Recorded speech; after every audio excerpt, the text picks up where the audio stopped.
Hello dear learners, कैसे हैं आप सब। उम्मीद करते हैं कि आप सब अच्छे होंगे। तो डियर, आज का जो क्लास है हम लोगों का क्लास 7 का हिस्ट्री का चैप्टर 2 है, राजा और उनके राज्य। तो डियर, हम लोग ज्योग्राफी जो है ना ऑलमोस्ट क्लियर कर चुके हैं, ठीक है। तो अभी हम लोग हिस्ट्री स्टार्ट किए हैं और ये क्लास 7 का चैप्टर 2 है। और फर्स्ट पार्ट का लिंक जो है आपको डिस्क्रिप्शन बॉक्स में मिल जाएगा। तो डियर, एक ही वीडियो में ये पॉसिबल नहीं है सारा चैप्टर को, एक ही चैप्टर को पूरा कंप्लीट डिस्कस करना, क्योंकि हम यहाँ पे एनसीईआरटी के एक ही पॉइंट को डिस्कस कर रहे हैं जो कि आपकी सीटेट के साथ साथ किसी भी कंपटीशन के लिए बहुत ही हेल्पफुल है। इसलिए हम लोगों को अभी से तैयारी करना है ताकि सीटेट के साथ साथ अन्य कंपटीशन के लिए भी ये जो है हम लोग के लिए यूज़फुल हो, ठीक है ना। तो इसलिए एक एक पॉइंट को हम लोग यहाँ पर डिस्कस कर रहे हैं। स्टार्ट करते हैं डियर। सॉरी अगर टाइम वेस्ट किए होंगे, तो स्टार्ट करते हैं आज का क्लास, ठीक है। तो डियर, यहाँ पे जो है हम आपको बता दे रहे हैं कि एक इंपॉर्टेंट पॉइंट है, तो इसको याद रखिएगा कि देखिए क्या होता था ना कि ऐसे लोग जो कि पहले राजा नहीं थे, तो वो राजा बनने के लिए यानी क्षेत्रीय नहीं थे, लेकिन वो क्षेत्रित्व को हासिल करने के लिए एक अनुष्ठान करता था। उस अनुष्ठान का नाम था हिरण्य गर्भ था, सोने का गर्भ। ये अनुष्ठान जो है ब्राह्मण की सहायता से ही संपन्न होता था, ठीक है। जैसे ही ये अनुष्ठान करते थे वो लोग जो है क्षत्रित्व प्राप्त कर लेते थे, ठीक है। क्लियर है, यानी जो जन्म से क्षत्रिय नहीं होते थे। मान लीजिए कोई दूसरे कोई आपका ब्राह्मण हो, कोई कुछ भी हो, ठीक है ना, दूसरे ई में जन्म लिए हो, तो वो क्षत्रिय नहीं थे जन्म से, तो वो क्या करते थे, ये अनुष्ठान करते थे। ऐसे ही कुछ ब्राह्मण थे जो कि अपना पेशा को छोड़ दिया और क्या किए ना, राजा बन गए। तो ऐसा कुछ राजा का नाम है जैसे कि कंदम मयूर शर्मन और गुर्जर प्रतिहार हरियर, ये एक ब्राह्मण थे, ठीक है। इन्होंने अपना जो है पेशा उसको छोड़ दिया और शस्त्र उठा लिया, और कर्नाटका और राजस्थान का जो है ये एक सफलता, राजस्थान में उन लोगों ने एक सफलतापूर्वक राज्य को स्थापित किया। क्लियर है, तो इसका नाम याद रख, तो इन ये चीज़ याद रखिएगा। तो डियर, इन लोगों ने अपनी उपलब्धि बहुत भारी भरकम उपलब्धि अपने आप को दे देते थे, जैसे कि महाधीराज, जिसको हम लोग राजाओं का राजा कहते थे, त्रिभुवन चक्रवर्ती, इसको हम लोग 3 भवनों का चक्रवर्ती कहते हैं, स्वामी कहते हैं, 3 भवनों का स्वामी कहते हैं, ठीक है ना। तो कोई कोई राजा जो है अपने नाम के आगे ये सब जो है उपलब्धि डाल देते थे कि हम ये है वो है, ठीक है। क्लियर है। अब हम लोग डिस्कस करेंगे यहाँ तक, यहाँ से प्रशस्तियाँ और भूमि अनुदान। तो देखिए प्रशस्तियाँ होता क्या, प्रशस्तियाँ वो चीज़ होती है ना जिसमें कि राजा के बारे में लिखा हुआ रहता है कि भाई राजा जो हम जैसे कि कोई भी राजा है, ठीक है, तो उसके बारे में हर चीज़ लिखा हुआ रहेगा कि वो कितना बार युद्ध किया है, कितना बार जीता है, कितना बार लूटा है, उसके बारे में हर चीज़ रहता है, ठीक है। तो इस जरूरी नहीं है कि जो भी रहता है प्रशस्ति में वो हमेशा सही होता है, क्योंकि जो भी लिखा रहेगा हर कोई अपने बारे में बढ़ा चढ़ा के ही लिखाना चाहता है, ठीक है ना। लेकिन हाँ, इससे हम लोगों को ये पता चलता है कि शासक मतलब कि हमको ये बताता है ना ये प्रशस्ति में कि शासक जो है अपने आप को कैसा दिखाना चाहता है, ठीक है।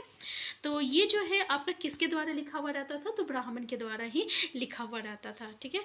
ब्राह्मण द्वारा ही जो है आपका लिखा हुआ रहता था या रचा जाता था। अब देखिए हम लोग जैसे कि एक नागभट्ट की उपलब्धियां के बारे में देखते हैं, उनकी प्रशस्ति के बारे में। जैसे कई शासकों ने परिस्थितियों में अपनी उपलब्धियों का व्याख्यान किया। अपने पिछले साल गुप्त शासक के हम लोग प्रशस्ति को भी देखें तो ये जो है संस्कृत में लिखी गई है, जो कि ग्वालियर मध्य प्रदेश में पाया गया है। और ये जो है आपका प्रतिहार नरेश नागभट्ट के कामों का वर्णन किया गया है। तो याद रखिएगा कि नागभट्ट का जो प्रशस्ति कहाँ पाया गया है, तो ये ग्वालियर मध्य प्रदेश में पाया गया है। किसमें लिखा गया है, संस्कृत में लिखा गया है। क्लियर है ना। तो इसी तरह आंध्र सिंधु को हम लोग सिंध कहते हैं, विदर्भ जो है ये महाराष्ट्र का एक हिस्सा है विदर्भ, और कलिंग जो है ना उड़ीसा का एक हिस्सा है, ठीक है। तो ये भी नाम याद रखिएगा कि राजा उनके आगे तभी धराशायी हो गए जब वो राजकुमार थे। देखिए जब वो राजकुमार थे तभी ये सब लोग हार गए थे। तो कहाँ कहाँ का, महाराष्ट्र का जिसको विदर्भ, ठीक है ना, कलिंग का उड़ीसा का एक हिस्सा, और क्या है आपका सेंधो जिसको सिंध का एक हिस्सा, ठीक है। तो ये लोग जब राजकुमार थे, सॉरी ये जब राजकुमार थे तभी ये लोग जो है हार गए थे उनके आगे। उन्होंने कन्नौज के शासक चक्रयुद्ध को विजित किया, ठीक है। उन्होंने वंग जिसको बंगाल का हिस्सा कहते हैं, अनंत गुजरात का हिस्सा, मालवा मध्य प्रदेश का हिस्सा, किरात वनवासी और तुर्क तुर्क, वत्स, मत्स्य दोनों उत्तर भारत के राज्य राजाओं को पराजित किया। तो एक बार ये आप नाम देख सकते हैं, क्योंकि अभी एनसीईआरटी में स्टेटमेंट बेस्ड क्वेश्चन आ रहा है, ठीक है ना, एग्जेप्शन रिजर्वेशन स्टेटमेंट। तो इसके लिए ना हम लोग के लिए एनसीईआरटी के एक एक पॉइंट पे नज़र रखना बहुत ही इंपॉर्टेंट है, ठीक है। तो एक बार ज़रूर इस सबको नाम को अच्छे से देख लीजिए। देखिए, वैंग को बंगाल का हिस्सा कहते हैं, अनर्थ गुजरात का हिस्सा, मालवा मध्य प्रदेश, म से मध्य प्रदेश हो गया, किरात वनवासी हो गया, और तुर्क हो गया। वत्स या मत्स्य, ठीक है, ये उत्तर भारत का राज्य है, ठीक है। तो यहाँ पे क्या है, राजा लोग जो है ब्राह्मण को भूमि अनुदान से पुरस्कृत करते थे, और ये त्राम पत्र पर अभिलिखित होते थे जो भूमि पाने वाले को दिए जाते थे। देखिए, ब्राह्मण को जो भूमि जो अनुदान दिया जाता था ना, तो ये सब भी जो है ये भी लिखा हुआ रहता था ताम पत्र में, ठीक है। तो ये भी याद रखिएगा। जैसे कि यहाँ पे अगर हम लोग देखें, ये जो है आपका थोड़ा संस्कृत और थोड़ा तमिल में लिखा गया है, और ये एक ताम पत्र है, और जिसमें 9वीं सदी में क्या हुआ था कि 9वीं सदी में एक शासक जो थे, एक भूमि जो अनुदान दिए थे एक ब्राह्मण को, तो उसके बारे में ये लिखा गया है, ठीक है ना, क्लियर है। यानी भूमि जो आपका राजा एक ब्राह्मण को अनुदान देता था, तो उसका भी जो है प्रमाण जो है वो आपका ताम्रपत्र में रहता था, ठीक है। अब भूमि के साथ साथ वो क्या देता था, ठीक है, जैसे हमने मिट्टी की मेड़े बनाकर साथ ही कांटेदार झाड़ियाँ लगाकर भूमि की सीमाओं को चिह्नित कर दिया है, और इस भूमि पर ये चीज़ें हैं। जैसे हम लोग क्या करते हैं, कोई ज़मीन खरीदते हैं तो चारों ओर घेरा दे देते ना कि भाई ये मेरा ज़मीन है, यहाँ से यहाँ तक, इस ज़मीन को कोई नहीं खरीद सकता, ठीक है। तो इसी तरह ये क्या करते थे, मिट्टी के चारों ओर जो है ये दिए या मतलब कि बाउंड्री देता था, या कांटेदार झाड़ी लगा दिया जाता था, और इसको एक तरह से चिन्ह दे दिया जाता था कि ये भूमि जो है हम दे चुके हैं। और इसमें क्या क्या चीज़ है, तो जैसे कि फलदार वृक्ष रहता था, पत्ती रहता था, भूमि रहता था, और कुआं रहता था, फिर पारागार रहता था, चारागार रहता था, गांव रहता था, बापी रहता था, चबूतरे रहता था, नहरें रहता था, नदियाँ रहता था, ठीक है। तो ये सब हर चीज़ें जो रहते ये सब चीज़ें जो है वहाँ पे मिल मतलब रहता था उस भूमि में। जिसे ये भूमि मिलती वो इससे कर वसूली कर सकता है, और वो न्यायाधिकारियों द्वारा जुर्माने के तौर पर लगाए गए कर वसूल सकता है, ठीक है। पान के पत्तों पर देखिए, अब किस किस पे कर जो है लगता था, जैसे पान के पत्तों पर कर लगता था, बुने हुए कपड़ों पर लगने वाला कर, साथ ही साथ वाहनों पर लगने वाला वसूल, और वो पक्की ईंटें के बने ऊपरी माले पर बड़े कमरे बनवा सकता था, बड़े और छोटे कुएं खुदवा सकता था, पेड़ और कांटेदार झाड़ियाँ लगवा सकता था, ज़रूरी हो तो सिंचाई के लिए नहर बनवा सकता था, और उससे ये सुनिश्चित करना चाहिए कि पानी बर्बाद ना हो और तटबंधों का निर्माण हो, लेक में सिंचाई, ठीक है। तो ये क्लियर है क्या क्या आपको भूमि के साथ मिलता था। देखिए, 12वीं शताब्दी में एक बृहद संस्कृत काव्य भी रचा गया, जिसमें कश्मीर पर शासन करने वाले राजाओं का इतिहास दर्ज है, ठीक है। तो 12वीं शताब्दी में क्या है, हम लोगों को कश्मीर पर शासन करने वाला इतिहास का काव्य मिला है, ठीक है। और इसका नाम क्या है, कल्हन नामक। देखिए, कल्हन नामक एक रचनाकार जो है, कल्हन नामक एक रचनाकार जो है इसको रचा है। तो कल्हान ने अपने वृत्तांत लिखने के लिए किस किस का प्रयोग किया, जैसे शिलालेख देखा, दस्तावेज देखा, प्रत्यक्ष दर्शियों के वर्णन, मतलब प्रत्यक्ष दर्शियों जो उसके बारे में वर्णन कर रहा है कि भाई देखो ये चीज़ ऐसा था वैसा था, हम किसी के बारे में पूछ रहे, वो बता रहा है, फिर उसको हम लिख रहे हैं, ठीक है ना। और पहले के इतिहासकार समेत अनेक तरह के स्रोतों, और फिर पहले के जो इतिहासकार लिख के गए थे उसके बारे में, उसका भी वो मतलब उपयोग किया, ठीक है। तो इस तरीके से बहुत सारे स्रोत का वो इस्तेमाल किया। प्रशस्तियों के लेखकों से भिन्न वो अक्सर शासकों और उनकी नीतियों के बारे में आलोचनात्मक रुख दिखलाता है। इसलिए 12वीं सदी की के लिए ये असाधारण ग्रंथ था, ठीक है।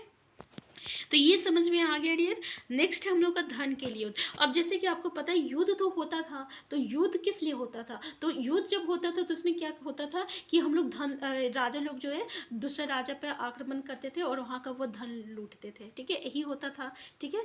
तो जैसे कि गंगा घाटी में कन्नौज जो नगर, गंगा घाटी में, तो याद रखिएगा गंगा घाटी में कौन सा नगर है, कन्नौज नगर है, ठीक है।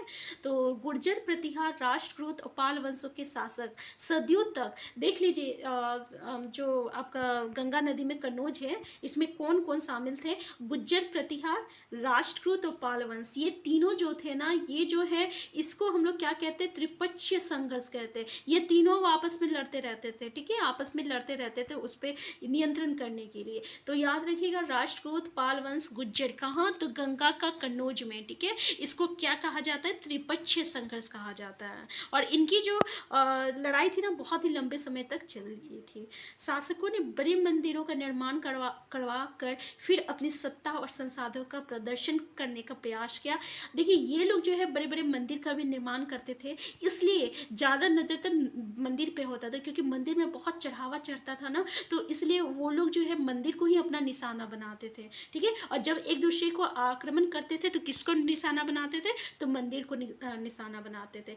इसी तरह एक है आपका राजा, ये अफगानिस्तान के गजनी का महमूद, ये एक ऐसा शासक था ना जिसका नज़र सिर्फ मंदिर पे था, ठीक है। और ये जो है 17 बार जो है हमला किया था। उसका निशाना कहाँ था? तो संपन्न मंदिर, जिसमें गुजरात का सोमनाथ मंदिर शामिल था। क्लियर है ना? तो इसका नाम याद रखिएगा कि किसने जो है 17 बार केवल मंदिर पे ही जो है मतलब आक्रमण करवाया था, और इसका निशाना बार बार मंदिर पर था। और कौन सा मंदिर था? तो संपन्न मंदिर, और जिसमें गुजरात का सोमनाथ मंदिर भी शामिल है। और ये है अफगानिस्तान के गजनी का महमूद, ठीक है। तो महमूद जो धन उठा ले गया, उसका अधिकतर पैसा वो वैभवशाली राजधानी के निर्माण में खर्च किया था। ये भी याद रखिएगा कि जो ये लूट में जो पैसा उठाया वो कहाँ खर्च किया? तो वैभवशाली राजधानी का निर्माण किया था, ठीक है ना। तो युद्ध करने वाले दूसरे राजाओं में चहमान भी थे, जो बाद में चौहान। देखिए, एक जो युद्ध करते थे उन राजा में एक था आपका चहमान, जिसको हम लोग चौहान के नाम से जानते थे, और वह दिल्ली और अजमेर के आसपास के क्षेत्र में शासन करता था, ठीक है। उन्होंने पश्चिम और पूरब की ओर अपने नियंत्रण क्षेत्र, देख लीजिए कहाँ इसका नियंत्रण क्षेत्र था? पश्चिम और पूरब की ओर, ठीक है, जहाँ उन्हें गुजरात के चालुक्य और पश्चिम उत्तर प्रदेश के गढ़वालों से टक्कर। अब इसको किससे किससे टक्कर लेना पड़ता था? तो गुजरात के चालुक्य से और पश्चिमी उत्तर प्रदेश के गढ़वालों से, ठीक है, इन दोनों से जो है टक्कर लेनी पड़ती थी। तो चहमान शासक पृथ्वीराज तृतीय, ठीक है, इनका देख लीजिए 1168 से लेकर 1192 ये इसका शासन काल है, ठीक है, जिसमें किसका? पृथ्वीराज तृतीय का शासन काल है, जिसमें सुल्तान मोहम्मद गौरी नामक अफगान शासक को 191 ईस्वी में हराया, लेकिन दूसरी बार जो है 192 में वो उसके हाथ से हार गया था, ठीक है। तो सुल्तान मोहम्मद गौरी नामक अफगान। तो यहाँ पे एक एक लाइन हम उम्मीद करते हैं। देखिए, एनसीईआरटी अभी हिस्ट्री में क्या है ना, हिस्ट्री का एक एक पॉइंट जो है इंपॉर्टेंट रखता है, इसलिए हिस्ट्री का किसी भी पॉइंट को हम लोग स्किप नहीं कर सकते। अगर आप सीटेट का प्रीवियस ईयर क्वेश्चन देखे होंगे डियर, तो बिल्कुल स्टेटमेंट बेस्ड क्वेश्चन आ रहा है, इसलिए एक क्या 2-3 बार हमें पढ़ के जो है कॉन्सेप्ट क्लियर करना होगा। तो डियर, आज का क्लास हम इतना ही रखते हैं, नेक्स्ट क्लास में जो है हम इसको कंप्लीट करेंगे, ठीक है। तो आप टेंशन मत लीजिए, एक ही दिन में जो है हम इसका एक चैप्टर का तीनों पार्ट को कंप्लीट करेंगे, और जल्द से जल्द जो है हम हिस्ट्री कंप्लीट करने की कोशिश करेंगे। तो हम फिर मिलते हैं डियर नेक्स्ट क्लास में। एक चैनल में नए हैं, सबसे पहले चैनल को सब्सक्राइब कर लीजिएगा। वीडियो हेल्पफुल होगा तो प्लीज़ लाइक शेयर करना मत भूलिएगा। आपको कोई भी क्वेरीज होगा ना, तो प्लीज़ कमेंट बॉक्स में बताइए। Thank you. Hello dear learners, कैसे हैं आप सब? तो डियर, आज का जो क्लास है हम लोगों का हिस्ट्री का चैप्टर 2 है, राजा और उनके राज्य। तो डियर, ये इसका 3rd पार्ट है, बाकी का 2 पार्ट का लिंक आपको डिस्क्रिप्शन बॉक्स में मिल जाएगा। स्टार्ट करते हैं डियर आज का क्लास। तो थोड़ा सा हम लोग डिस्कस कर लेते हैं। हम लोग का टॉपिक यहाँ से है चोल राज नज़दीक से एक नज़र, ठीक है। लेकिन इससे पहले हम लोग थोड़ा सा अफगानिस्तान के गजनी के बारे में देखते हैं।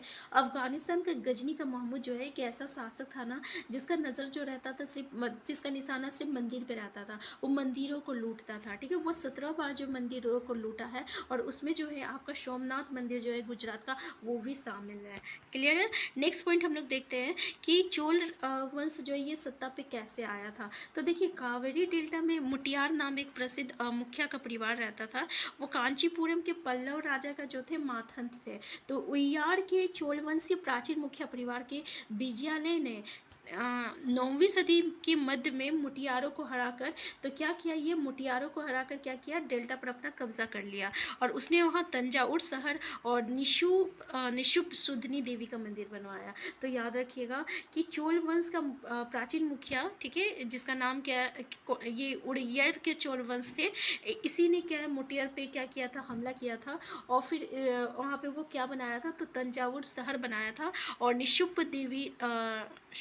निशुप सुदिनी देवी का जो है मंदिर बनाया था। ठीक है, थोड़ा सा प्रोनाउंसिएशन मिस्टेक हुआ होगा तो उसके लिए सॉरी फॉर डैट। तो विजयालय के उत्तराधिकारी ने प्रोशी इलाकों को जीता और उसका राज्य अपने क्षेत्र पर, तो ऐसे ही होता था ना कि अगर हम लोग किसी पे हमला करते थे और उसको जीत जाते थे तो उसका जितना भी क्षेत्र था उसको अपने में हम लोग अपने में मिला लेते थे, फिर उस पर हमारा कब्जा हो जाता था। ठीक है, तो इसी तरीके से क्या हुआ कि उत्तर के पांड्यान और पल्लव के इलाके इस राज का हिस्सा बन गया था। तो राज प्रथम जो सबसे शक्तिशाली चोल शासक बना था माना जाता है। तो याद रखिएगा राज प्रथम, ठीक है, ये सबसे शक्तिशाली चोल शासक था और ये 985 में आपका राजा बना था और इनसे ज़्यादातर क्षेत्रों पर अपने नियंत्रण का विस्तार किया। उसने साम्राज्य के प्रशासन को भी पुनर्गठन किया था और राज के पुत्र राजेंद्र प्रथम था इसका पुत्र। ठीक है, उसकी नीतियों को जारी रखा और उसने गंगा घाटी, श्रीलंका तथा दक्षिण पूर्व एशिया के देशों पर भी हमला किया। इन अभियानों के लिए उसने एक जल सेना भी बनाई। तो इसका जो बेटा था आपका राजेंद्र प्रथम, वो भी जो है इसी के रास्ते पे चला और वो क्या किया कि दक्षिण पूर्वी एशिया के देशों पर हमला कर दिया और उसके लिए वो एक अभियान चलाया था और इस अभियान के लिए वो एक जल सेना भी बनाया था। ठीक है, नेक्स्ट पॉइंट है हम लोग का भव मंदिर और काश्य मूर्ति वाला मूर्ति कला। राजेंद्र प्रथम द्वारा बनाया गया तंजावुर और गंगईकोट चोलपुरम। तो याद रखिएगा तंजावुर है और गंगईकोट चोलपुरम के बड़े मंदिर स्थापत्य मूर्तिकला की दृष्टि से एक चमत्कार है। जैसे कि आप ये मंदिर को देख सकते हैं। ठीक है, तो ये इन्हीं के द्वारा बनाया गया है आपका चोल मंदिर और ये जो है आपका मतलब कि जहाँ जैसे मंदिर रहता है ना वो बहुत सारे लोगों को वहाँ पे आकर्षित करता है। क्यों? क्योंकि वहाँ पे अगर मंदिर के कारण जो है आपका पुरोहित आता है, माला लोग बेचते हैं, बावर्ची रहता है, ठीक है, संगीतकार रहते हैं, नर्तक रहते हैं। तो इस तरीके से वो क्या किया, एक तरह का सामाजिक, आर्थिक और सांस्कृतिक केंद्र भी बन गया था। ठीक है, तो क्या हुआ कि मंदिर के साथ जुड़े हुए शिल्पों में सबसे विशिष्ट था काष्य। यहाँ पे ना काष्य प्रतिमाएं बनता था रहता था और काष्य प्रतिमाएं सबसे ज़्यादा जो रहता था ना आपका देवता का बनाया जाता था, लेकिन कभी कभी ये ना आपका मतलब जो भक्तों का भी बनाई जाती थी यहाँ पे। क्लियर है? नेक्स्ट है पॉइंट हम लोग का कृषि और सिंचाई। तो देखिए चोलों की कई उपलब्धियाँ कृषि में हुए विकासों के माध्यम में भी संभव हुआ। गौर कीजिए कि कावेरी नदी बंगाल की खाड़ी में मिलने से पहले कई छोटी छोटी शाखाओं में बट जाती है। ये शाखाएं बार बार पानी उलीचती जिससे किनार मतलब पानी उलीचती है जिससे किनारों पर उपजाऊ मिट्टी जमा होती रहती है। मतलब जब पानी जो है बहता है ना तो वो अपने साथ पानी बहा के ले आता है, सॉरी बालू बहा के लाता है, तो बालू जो है वो किनारे फेंक देता है। तो इस तरीके से जो मिट्टी जो बालू जो रहता है ना उपजाऊ मिट्टी वो जो रहता है उसके किनारे किनारे जमा हो जाता है। तो शाखाओं का पानी कृषि विशेषतः चावल की खेती के लिए आवश्यक आर्द्रता ही मुहैया कराता है। तो ये जो मिट्टी रहती है ये बहुत ही उपजाऊ रहती है और साथ में पानी भी मिल जाता है। ठीक है, तो इससे यहाँ पे कृषि जो रहते हैं बहुत ही अच्छे तरीके से होती है। हालांकि तमिलनाडु के दूसरे हिस्सों में कृषि पहले ही विकसित हो चुका था, पर 5वीं या 6ठी सदी में आकर ही इस इलाके में बड़े पैमाने पर खेती हुई थी। ये तमिलनाडु का बात कर रहा है, यहाँ पहले से कृषि था, लेकिन जैसे ही आपका 5वीं 6ठी सदी आया ना तो उसमें जो है और भी तेजी हो गई और दूसरे इलाकों में जमीन को समतल किया जाना था। डेल्टा क्षेत्रों में बाढ़ को रोकने के लिए तटबंध बनाए जाने थे और पानी को खेतों तक ले जाने के लिए नहरों का निर्माण होना था। कई क्षेत्रों में एक साल में 2 फसलें उगाई जाती थी। ठीक है, तो यहाँ पे इतनी तेजी से विकसित होने लगा, आपका नहर का निर्माण हुआ, फिर उसके बाद डेल्टा से रोकने की डेल्टा क्षेत्र को में बाढ़ को रोकने के लिए तटबंध बनाया जाने लगा। ठीक है, और साल में जो है मतलब कि 2 फसलें जो उगाई जाती थी।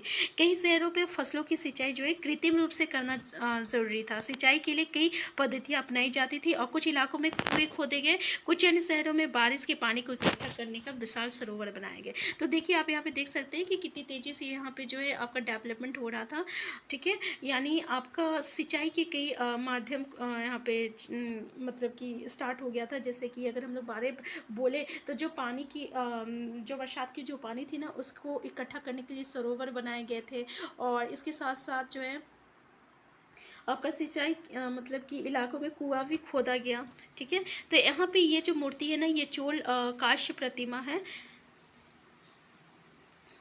स्मरण रहे कि सिंचाई के काम में रोजाना की जरूरत होती है, जैसे श्रम और संसाधनों को व्यवस्थित करना, इन कामों की देखरेख करना और ये तय करना कि पानी का बंटवारा कैसे किया जाए। ज़्यादातर नए शासकों साथ ही साथ गांव में रहने वाले लोगों ने इन गतिविधियों में सक्रिय रूप से दिलचस्पी दिखाई। तो देखिए, अगर हम लोग कृषि की बात करें तो ये सब काम के लिए, सिंचाई के लिए हमें हमेशा जो है संसाधन और श्रमिक की ज़रूरत पड़ती है, और श्रम की ज़रूरत पड़ती है, और इसका देखरेख की ज़रूरत पड़ती है। ठीक है ना, तो इसके लिए जो है शासक और गाँव के जो रहने वाले थे वो लोग जो बहुत ही बढ़ चढ़ के जो है हिस्सा लिया। नेक्स्ट आपका साम्राज्य का प्रशासन। प्रशासन किस प्रकार संगठित था। किसानों की बस्तियां जो उड़ कहलाती थी, सिंचित खेती के साथ बहुत समृद्ध हो गई। देखिए, किसानों की बस्तियां को क्या कहते थे, उसमें उड़ कहते थे। ठीक है, और ये सिंचित खेती के साथ बहुत समृद्ध हो गई थी। इस तरह के गांव के समूह को हम लोग क्या कहा जाता था, नाडु कहा जाता था।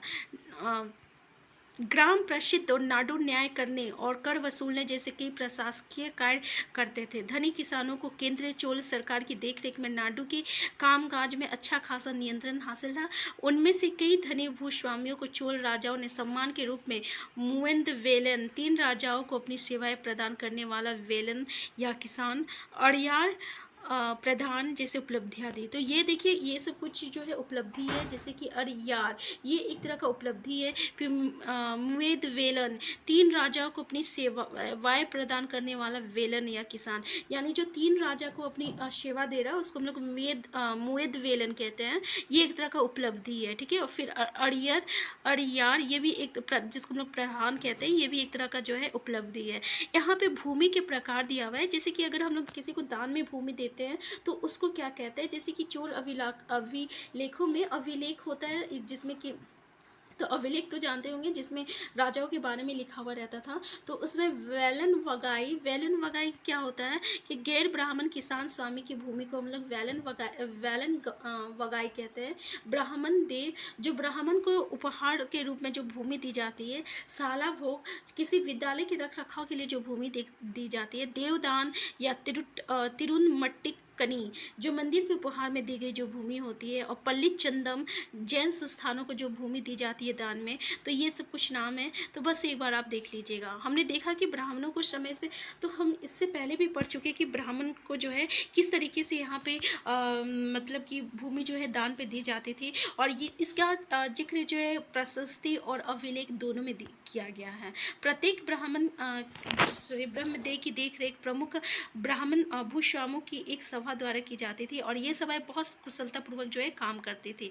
इनके निर्णय शिलालेखों में प्राय मंदिरों के पत्थरों की दीवारों पर बयोरेवार दर्ज किए जाते थे। नगरम के नाम से ज्ञात व्यापारियों की संघ भी अक्सर शहरों में प्रशासनिक कार्य संपादित करते थे। देखिए, नगरम जो है एक तरह का व्यापारी का नाम है। ठीक है ना, तो याद रखिएगा कि नगरम क्या है। तमिलनाडु के चिंगलपुट जिले के उत्तर मेरू से प्राप्त अभिलेखों में इस बात का सविस्तार वर्णन है कि ब्राह्मणों की सभा का संगठन कैसे था। सिंचाई के कामकाज, बाग बगीचों, मंदिरों इत्यादि की देख रेख के लिए सभा में विभिन्न समितियां थी, और इनमें सदस्यता के लिए जो लोग योग्य होते थे उनके नाम तालपत्र के छोटे टिकटों पर लिखे जाते थे और मिट्टी के बर्तन में रख दिए जाते थे। और किसी छोटे लड़के को हर सीमित के लिए एक के बाद एक टिकट निकालने के लिए कहा जाता था। तो डियर, यहाँ पे आप देख सकते थे कि यहाँ पे बोला क्या गया है कि तमिलनाडु में चिंगलपुट जिले के उत्तर मेरू से प्राप्त अभिलेख, यानी ये याद रखिएगा इस अभिलेख में क्या किस चीज़ का वर्णन किया गया है।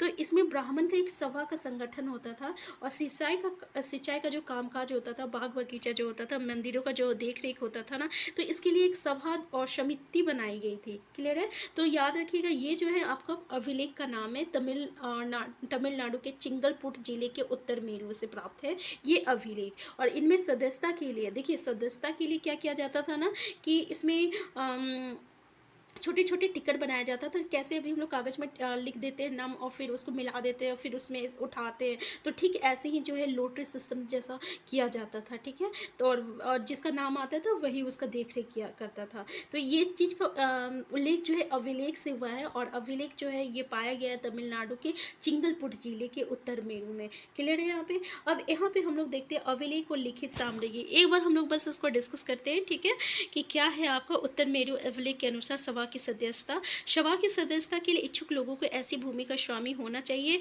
जहां से भू राजस्व वसूला जाता था, उसके पास अपना घर होना चाहिए था। उस जैसे कि अभी अभी जो है अगर कोई ग्राम पंचायत बनना चाहता है तो उसका कुछ मतलब कि एलिजिबिलिटी क्राइटेरिया रहता है, उससे जैसे कि आपका प्राइम मिनिस्टर कोई बनना चाहता है, ठीक है ना, इसी तरह कोई आपका लोकसभा का मेंबर बनना चाहता है तो उसके कुछ आपका जो है एलिजिबिलिटी क्राइटेरिया है। तो इसी तरह यहाँ भी कुछ जो है एलिजिबिलिटी क्राइटेरिया है, जैसे उसके पास एक घर होना चाहिए, उसका उम्र 35 से 70 के बीच होना चाहिए, उसे वेदों की ज्ञान होना चाहिए, उन्हें प्रशासनिक मामलों की अच्छी जानकारी होनी चाहिए, वो ईमानदार होना चाहिए। यदि कोई पिछले 3 सालों में किसी समिति का सदस्य रहा है तो वो किसी और समिति का सदस्य नहीं बन सकता, ये भी ज़रूरी है, ठीक है ना। तो जिसने अपने या अपने संबंधियों के खाते जमा नहीं कराए हैं वो चुनाव नहीं कर सकता। और इसके साथ साथ अभिलेखों के राजाओं और शक्ति संपन्न पुरुषों के बारे में तो जानकारी मिलती है, लेकिन ये जानना खास मुश्किल है कि साधारण मर्दों और औरतों का जीवन